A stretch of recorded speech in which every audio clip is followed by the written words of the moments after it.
Hello folks, and welcome to the Vertigo Tea Party and Let's Try Axes and Acres. It's developed by Brain Good Games. You can pick it up on Steam for $9.99 for Windows, Steam Play, and Mac.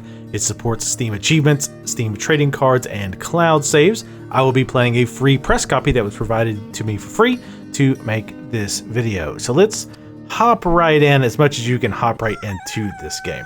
So, fair warning as we get started here. This is the entire screen. This is kind of like, it's pretty much like a board game. And there's going to be a lot of explaining I'm going to have to do with the rules as we go along, so bear with me. However, please do give the game a chance because, spoiler alert, I actually do quite enjoy it. It's been quite a bit of fun, and I think a lot of you will be very interested in this. So please bear with me as I try to coherently explain the rules as we go along. So the idea here is you have your board, your game board. All the different icons stand for different things, of course. You got the rabbit, which are meat. You can hunt those for meat, for food. You've got the various trees, and the trees just look different. I don't think there's any difference between the type of trees. But you can work the trees to get lumber. And then you have the stone mines, which you can work for granite. And then you can use some of these resources, the food you need to deploy workers. And then the wood and the stone, as you can imagine, you can use those to build various things. And you can see all the stuff that you can build over here. You can hover over everything and it'll tell you what it does. Also, we have barbarian spawners here and here. The number over them tells you how many turns before it spawns a barbarian that you'll have to look out for, because the barbarian will attack your various settlements. However, you can destroy these spawners to make sure there's no more Viking looking guys to attack, and this just axes that attack. Down here we have our dice. Every round these roll, and you can hover over the dice to see what's on the different faces. We've got 2 hammer cards, which means dice faces. You have the hammer dice, which means builder. The 2 pickaxe and shovel, which means they can work a square. In other words, they can hunt or they can cut down trees.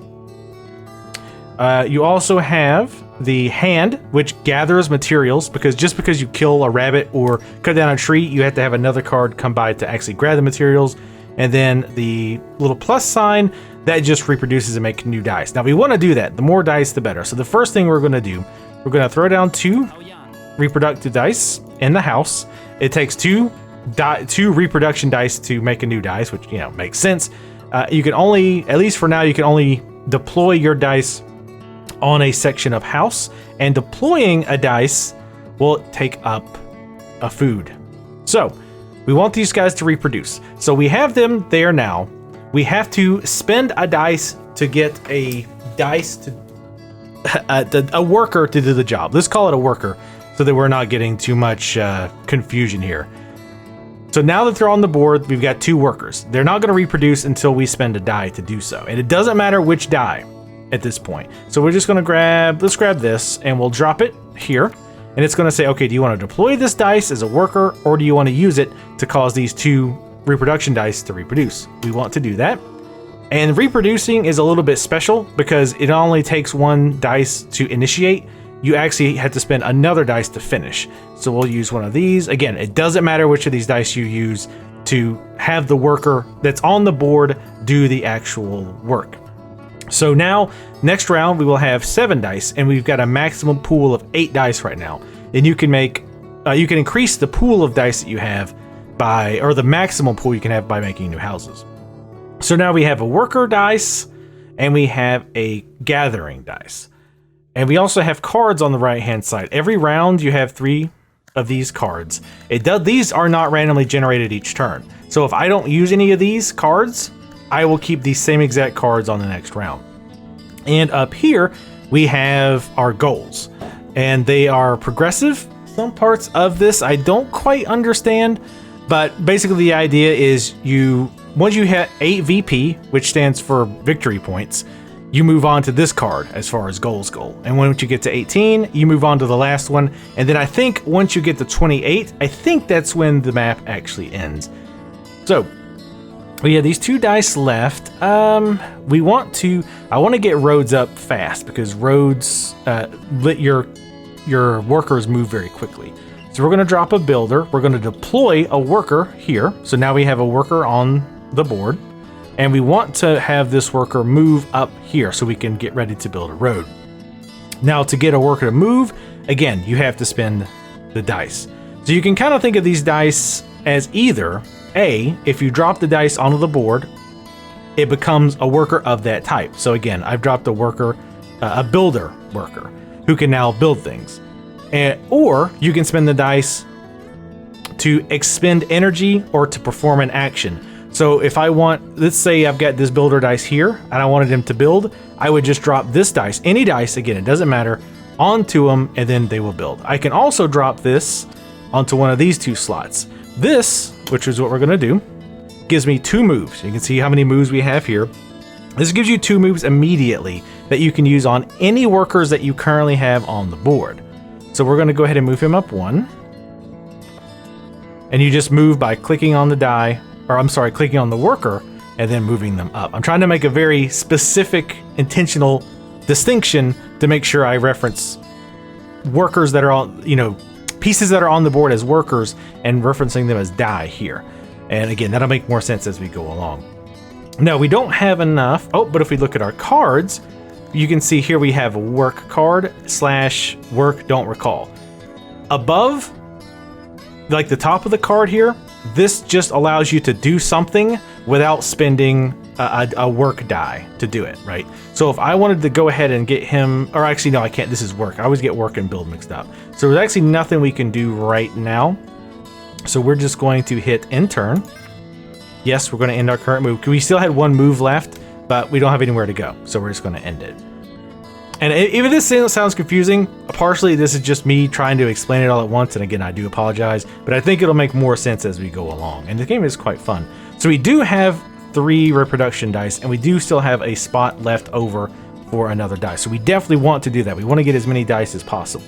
So that's our priority number 1. We're going to deploy these 2 dice as reproduction dice. And we're going to drop another die to start the reproduction. And again, it doesn't matter when we're dropping it for the sole intention of performing an action. It doesn't matter what you're dropping. So just to prove that point, I'm going to drop, actually we don't want that one. We're going to drop this, and it's going to ask if I want to deploy or reproduce. Again, we want to reproduce. And again, reproduction's a little special in that you have to pick yet another dice. I'm going to pick another reproduction dice just because, even though now I regret doing that, that's totally fine. We don't have to worry about being optimal here anyway. So now we have these 2 guys left. We have a full dice pool. And what do we want to do? We want to get this guy building. So again, to have him perform an action, we need to drop a die onto the worker. So we're going to say drop you into this square. Now, because I've dropped it here and there's a worker, the game knows, oh, you want to build something. So if you look over here, you have 3 panels of stuff that we can build. And the ones with the button indicates things we have the resources to build right now. We want to build, and I'll go over some of the buildings later on. I want to get the basics down first. So let's go ahead and just build a road. A road doesn't take any materials. It just uses up your worker. So now we hit road and it uses up the worker. That's pretty standard. If you build pretty much anything, or anytime you gather, anytime you perform an action with a worker, that worker disappears. So now we have this, not really a lot to do with this. We could re-roll it, but I feel like that's a waste. We're actually going to click this dice and click here. This stores a move indefinitely. So this way I'm like, well, I don't have anything to do with that die, so I'm just going to store that move so that I can use it later on. We're going to end our turn. We automatically get 1 food at the beginning of every turn. I think harder difficulties maybe takes that away. I'm not 100% sure. So what do we have now? Let's see. We're really low on food. So let's get a farm started. A farm takes 2 wood, and we have 2 wood, so that works out well. Farms have to be built near the water. So let's go ahead and we're going to drop this worker dice onto the board. So it becomes a builder. We have 1 free move. So let's go ahead and click here. And we have 1 move. Click on our worker, move them over. And let's see. Before we do anything else, let's look. Well, let's look at this card. We have a reroll 2, which we can use freely. And I didn't explain this before. Below the line means you can sacrifice a die to gain an additional benefit or a different benefit. So in this case, I can either re-roll 2 of my die, or I can sacrifice a reproduction dice to gain 1 food. Since we're so low on food and we can't deploy any workers with such a low food count, let's go ahead and do that. So I'm going to click the reproduction dice and click on the bottom part, gain 1 food. You'll see we gain 1 food. Now, most of the time, it's not an either or situation. It's do what's on the card, except better. So in this case, I can just click this and give myself 3 moves. Or if I sacrifice a die, any die, I get 6 movement. Again, it doesn't have to all be movement on the same worker. It can be spread out among 6 workers or 2 workers, 3 times, however you want to do it. And here we can either work a tile, which will of course take the worker away, or we can sacrifice a worker die and have that worker stay out in the field, which is actually pretty handy often when you're fairly far out, so you don't have to send another worker out.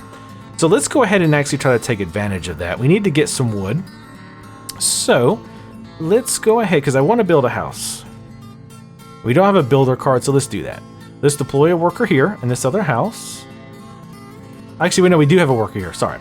So let's go ahead and let's drop this guy. Again, it doesn't matter. We just use any die to initiate a build. And we're going to say build a farm, because we need a good, solid food source. Now, you'll also notice here, when you look next to the the building, it tells you how much resources it takes. It also tells you how many worker actions it takes to build that. So you'll notice I used that 1 worker, the 1 builder specifically, so it says I'm at 1 of 2. So I need to actually spend another worker, specifically a worker, to finish that up. And I can't do that this round, so that's fine. Let's go ahead and harvest one of these trees. Let's go ahead and harvest a worker here. I could say, and make them a gatherer. We'll call this gatherer. I think it makes the most sense. And we will drop this guy here, so we get some movement. Move him up. And we're going to drop this die here to initiate work. And you can see we chop the trees down and we get 2 wood. And again, they don't pick it up. We need to send a gatherer out to grab it. So we're going to deploy the gatherer. Oh, we don't have enough food. See, this is where food becomes important. So I can't deploy anybody else. There's really nothing else we can do. And I should have actually, I screwed that up. I should have actually sacrificed this worker to have him work this tree and leave him out there, because that way he could have just went up here and killed some rabbits or something, but I didn't, so oh well. So let's go ahead and drop these so we can store these moves, and we're going to say end turn. We're going to roll the die. All right, so we have, and you'll see now we have a new card. These 2 stayed the same because we did not use them, but the 3rd one did generate a new card. And there's about 5 or 6 different cards, I'd say. All right, so what do we have here? We want to finish this farm as soon as possible so we can really get some food going. So let's drop this guy. So again, remember, food is only used when you deploy a worker, not when you tell them to do something. So we've got 2 moves saved up. So we're going to move you over 1, and we're going to drop a die onto the builder to finish working. And now we have a farm. And we don't have enough food to deploy a worker, which we kind of, like I said, paint ourselves in a corner with the food. We should have done that a little bit earlier, but that's all right. As a matter of fact, there's nothing else we can really do. So I think if we say end turn, I think it automatically, yeah. If you just say end turn, any dice you have will automatically be converted into stored moves. You cannot just carry your die over to the next round, which is actually fairly important in some cases. I actually would like to reproduce twice if I had the space for it, but I do not. We still have a max of 8 of 8 die. So let's do this. We got to get this farm going. So let's drop a worker. Let's move that worker over. Now we have this work card. Now again, I could just work and he would gather the grain and he would disappear. He'd be removed from play. However, let's do this. I want to actually sacrifice this worker card, right? Because the icon, it says if I sacrifice a worker card, I will work the tile, but my worker will stay out there. So we'll click on that. Now we'll click where we want it to be executed. So now you'll notice he got 5 food, but he didn't come in. Now, one thing that does kind of suck is that I can't, as far as I can tell, if there's materials like on the ground, you can't have them work again. You have to have a gatherer go out there to grab it, and then they can work again. And keep in mind, any workers that you have on the table will not be re-rolled. So you still only have 8 dice. So that 8 dice counts all of these plus any out here. So basically, in effect, right now I only have 7 die that are coming up each round. Does that make sense? So you do not want a lot of dice on the table at the time of rolling. So we don't have any gatherers. Man, we got tons of health ones. That kind of sucks. We don't have any food to deploy. We can't work. So let's just go ahead and turn. And again, we can't use that gather card because we have to have a gather card to use it. All right, so now we want to gather as soon as possible. So let's drop the gatherer card. We'll use one of our 12 moves. I never had that many moves before. Move him over. We are going to... Sometimes it's not worth it to sacrifice the gather card, because think of it this way. And in fact, I'll show you why you don't want to waste this card right now. We're just going to use gather without sacrificing this other gather card. That leaves us more die so that we can perform more actions or turn them into moves later on. So now we want to go ahead and drop, again, it doesn't technically matter, but I'm going to drop a work card here so that he works the farm again. So this time we got 4 food. And by the way, each time you work a farm, it drops 1 food each time. So next time it'll be 3 and then 2. And then I think the farm gets destroyed and you get a wood back. And then you have to rebuild the farm. And again, farms always have to be built next to the water. So we want to gather this again. So let's drop him. Use one of our stored moves, move him on over. And use another card here. Gather that 4 food. And we will still have enough to drop a worker. Have him move over. And let's see, we'll go ahead and drop this one. And drop that food. I don't really want to drop this guy because this card is one of my favorites. Sacrificing a worker to build 3 instead of just building 1 is pretty big. It can help you get buildings built really fast. So we're actually just going to sacrifice this for the time being.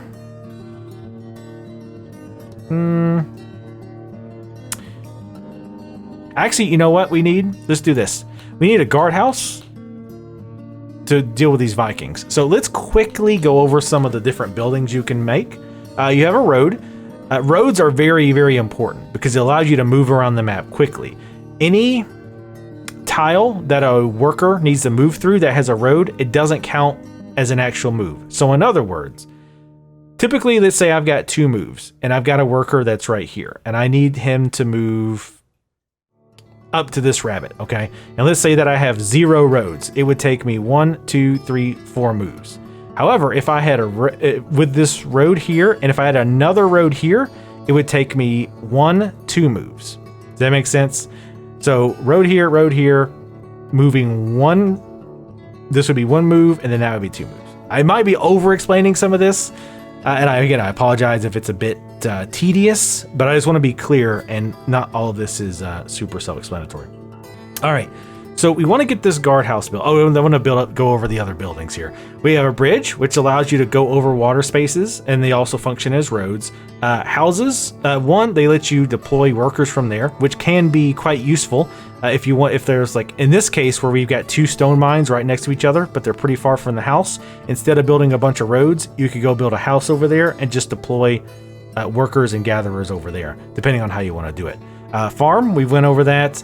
Fountain, provide water to adjacent and diagonal spaces, and we gain 2 VPs or victory points upon construction automatically. Quarry, built on a stone pit, allows you to gain stone in 1 step. Normally you can send gatherers to work these like these stone pits, but I think it takes 2 of them to get just 1 stone. So very advantageous to build a quarry. I never do stone without building a quarry. A hunter's hut. Now here's where it gets a little bit interesting. Some buildings will allow you to turn your die into specialized die. So in here you can make a woodsman die, and as you can see there, the woodsman die is brown, and it changes the property of that die. So right now, a typical die, or our standard die that we have, has 2 faces that are builder, 2 sides that are gatherers, or I'm sorry, 2 faces that are builders, 2 that are workers, and 1 harvester, 1 breeder.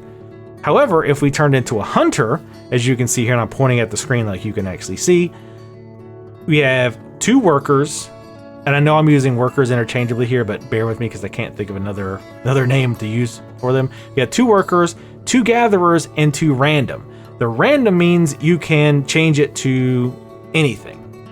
So when you roll the dice, if it rolls up on a random, that's a good thing, because then you can change it to any kind of profession. So if I needed a builder, I could switch it over. I could deploy it as a builder, right? I don't know if you can use the random and the cards that way, but I know you can deploy them that way.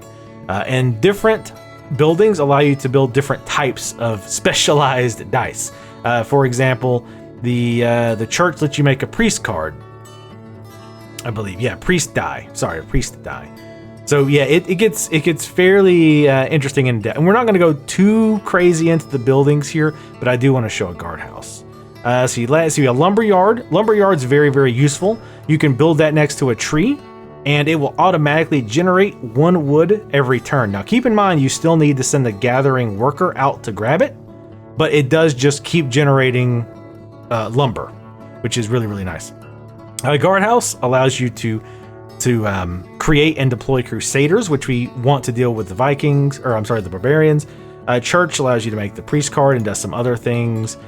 Builder's hall, the gain a card. I don't know if that means like it gives you 4 cards or how that works. I haven't actually built one of those. Marketplace lets you trade certain dice for certain things. So as you can see, you could trade a worker die for 4 food in case you were bad up for food. Theater, you can gain, what is this, an actor die. Town hall gives you 5 victory points, gives another bonus food per turn.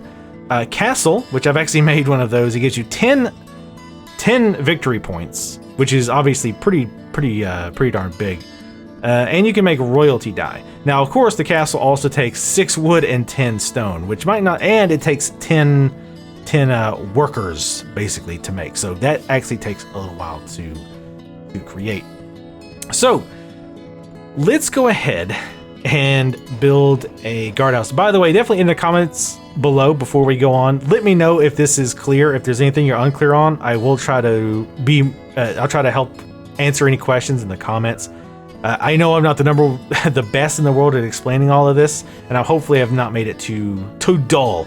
But I'm trying to be very thorough because I do like this game quite a bit. I found myself playing it longer than I intended, just because I've been quite enjoying it. And I feel like if you're the type who's going to like this type of game, you've already figured that out. Anyway, so let's go ahead and get that guardhouse built. Of course, we've got Viking things, I keep calling them Vikings, these barbarian generators on the far sides of the map. This one's going to create a barbarian in 4 turns. This one's going to make one in 6. Now, these generators, when they create a barbarian, they will randomly move to another spot on the map. Sometimes that's good, sometimes that's bad. Sometimes they move it closer to you. Sometimes they move it further away. But we want to get rid of that, at least get rid of one of these if we can. So let's go ahead and build the guardhouse so that we can build crusaders. So first we're going to need we need wood, but we don't have any gatherers, so we're kind of stuck on that. So let's focus on building. Let's go ahead and deploy you. Actually, you know what? Let's do this. Let's re-roll 2. We're going to roll those dice because we don't need them. And of course, we didn't get a gather. That's fine. We got plenty of move space. I was going to use this card, but let's screw that. Let's say move you here, and I'll show you the road here. We are going to move you up 1. Again, that only counts as 1. We're actually going to leave him there. This is not efficient to leave one on the board, but we're kind of sort of drawing to a close here. So I wanted to just kind of get it done to show you how this is going to work. We don't have wood. We really need wood badly. What can we do with the rest of these? Tell you what, let's do this. Let's gather some of these rabbits. We're gonna deploy a gatherer. Or I should say worker. I keep calling them gatherers, but there actually are gatherers. That's why I've got to be specific. Let's go for this rabbit over here. We will... 1, 2, 3. Yeah, let's sacrifice one of these cards for 6 moves.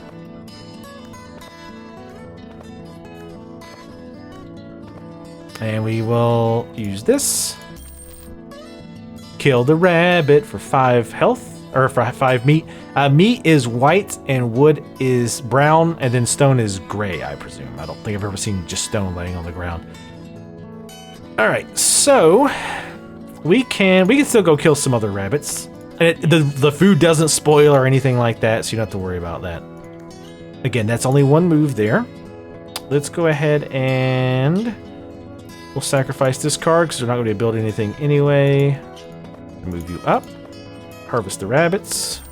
And no, you can't use these stored moves to perform an action. At least as far as I've ever seen. And this guy's not going to be able to get over there and harvest anyway. So let's just put him in the pool and end the turn. Thank God we got a gathering card. So we need that wood. So let's drop you here. Use one of our stored movement to go up here. And... we can sacrifice this gather card and get 1 extra wood. So instead of 2, we'll get 3. The guardhouse actually doesn't even use wood. I'm a genius. Well, anyway, we want to grab that. So let's go ahead and sacrifice it. A lot of times that trade-off isn't worth it, but in this case, it kind of is.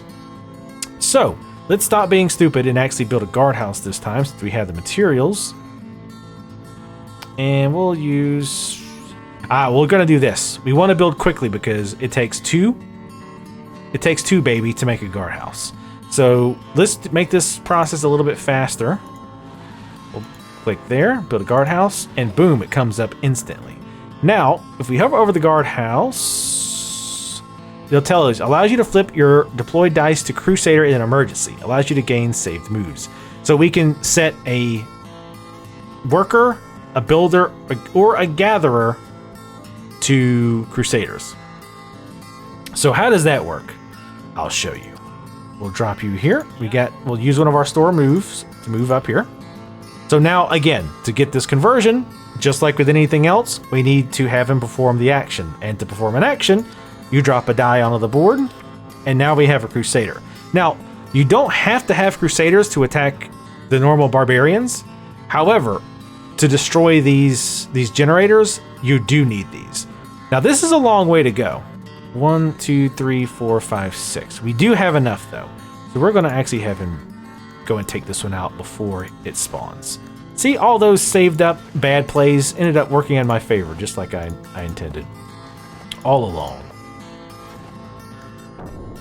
And done. And of course, again, it takes care of, it removes your Crusader.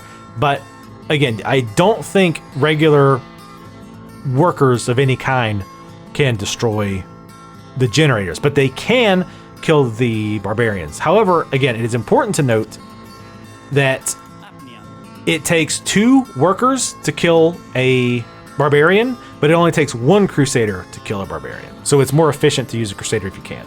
So let's go ahead and convert this guy. Oops, we're going to use our stored move him up here, drop this, got to new the Crusader, and we're going to end our turn. We'll go a few more turns. I might make a quarry, and that might be it for now. All right, so we want to get this guy moved up here first. That's our #1 priority. How many moves is that? 1, 2, 3, 4, 5. All right, let's go ahead and sacrifice. We got enough food for now, so let's sacrifice this reproduction card. We're gonna move you up here. There's no terrain movement penalties, like going through trees and stuff. You don't have to worry about that.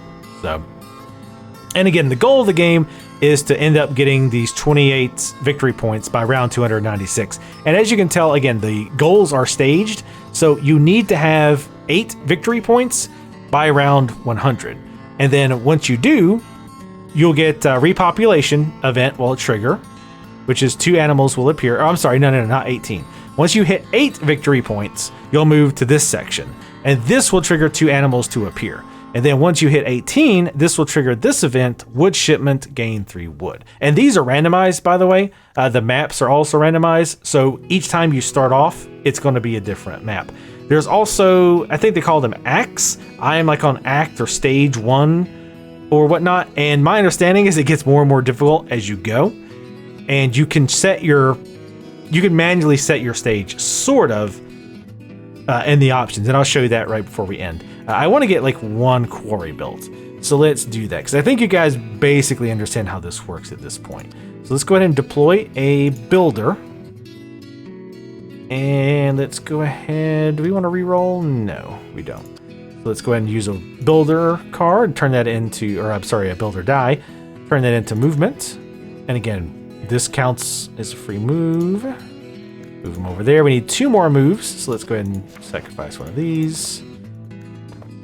And we can build a quarry. And by the way, you can see here on the right hand side, I keep pointing at the screen, like you can see. And when I hover over the mouse, it has a check marks next to what you can build. And pretty much the only thing we can build right now is a quarry, which, you know, makes sense. Which takes 2 wood, and it's going to take 3 workers. We don't have any way to speed the work up right now, so we are just going to sacrifice this and choose quarry. And you can see it's 1 of 3.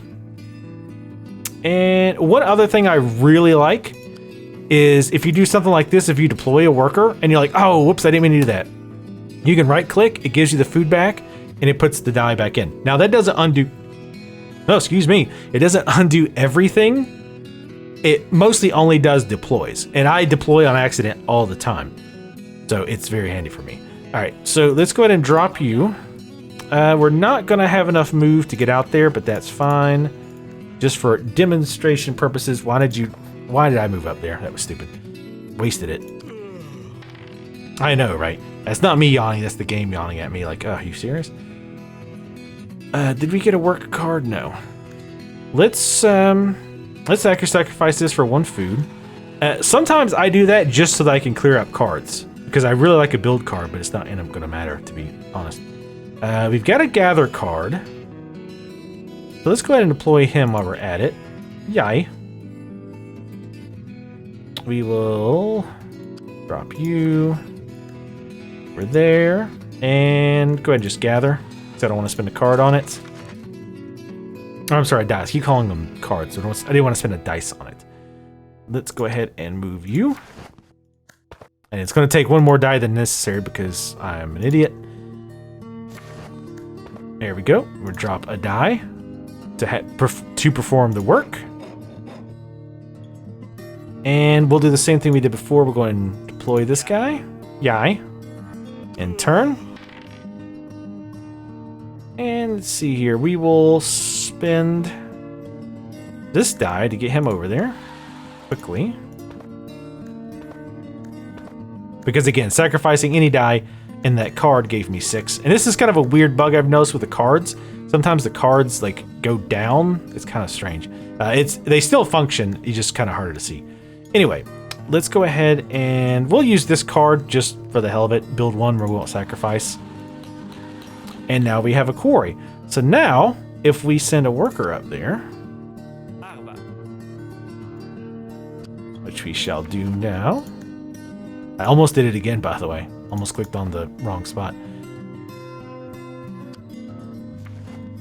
A nice peaceful music in the background too. Actually, wait, does they gather there? Yes. So they do gather, and they automatically put the stone. This is like different than everything else. The quarries, they automatically put the stone in your inventory. Quarries are one place that I really like this card, where you sacrifice a worker so that you get the stone, but the worker stays there. Because a lot of time quarries, and maybe I'm just unlucky, quarries are often far away from my house. So often I'll just leave a worker there and I'll just keep sacrificing workers to get the stone. Again, it might be more efficient to put a house over there so that you don't have to move as far. So you don't have to sacrifice as many die to do it. But that's just the way that I have been doing it. We are just about done here. So we'll just say intern. Oops, my bad. We'll right click. in turn. Those will go into our stored moves. We're going to save. This is apparently a feature that they recently added, because I guess before you just couldn't save. You were just kind of stuck, which would have been quite a big bummer actually. But if they do have a tutorial here, so if you know I didn't explain it very well, the tutorial does a fairly good job. The very beginning's rocky because they don't really explain concepts like turning the dice into workers on the board and converting the dice into actual labor or using the dice to perform an action. But once you kind of understand that concept, most everything else kind of falls into place. Quickly before we wrap up, let's go ahead and look at our settings. We have sound volume and sound volume and music volumes, which you can change. You can do full screen. Of course, you can change your resolution. Quick move, I think, just removes the animation, which I don't really mind because it's pretty fast. You can also adjust your rank. Now, again, rank is like how far into the game you are, and assumedly how difficult it is. I accidentally reset my rank on accident earlier. I do wish you could set it between 1 and 5. Like, I wish you could say, okay, look, I feel like I've got the basics. I don't want to start at rank 1, but I also don't want to start at 5. Again, typically that shouldn't be a problem though.